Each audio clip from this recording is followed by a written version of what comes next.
one if you ever stay on an Airbnb and the apartment was not properly cleaned. Hence, yeah, I feel your pain, and I always say that millennials or not, we all grow up with the cleaning standards of the hotels and big no to the authenticity on the cleaning part.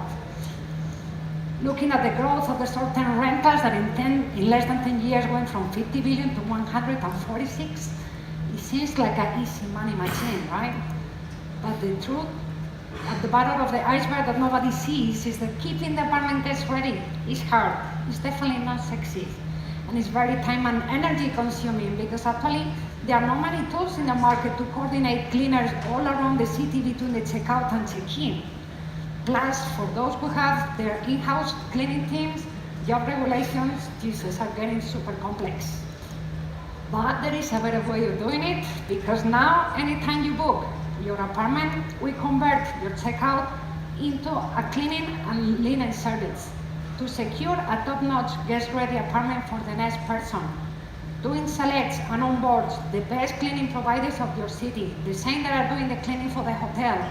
Okay, so hosts can book with a simple click the services they need.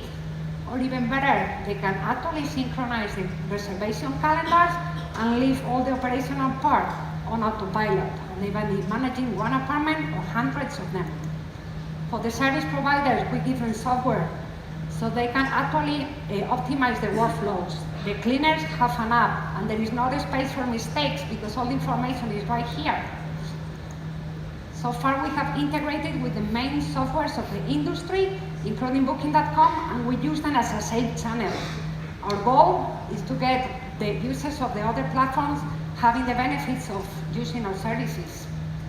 Super proud of our traction. Over the last 3 years, we work with more than 5,000 apartments already.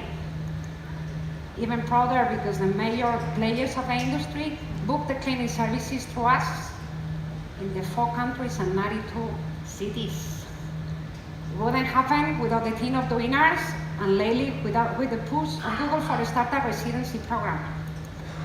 We just closed our seed investment for Rock It Out in Europe, but we are already in talks for a Series A to open our first office in Southeast Asia and bring the premium hospitality standards to the Asian Airbnbs, the fastest growing market in the world. Here are my contacts, happy to talk. And I did it super fast.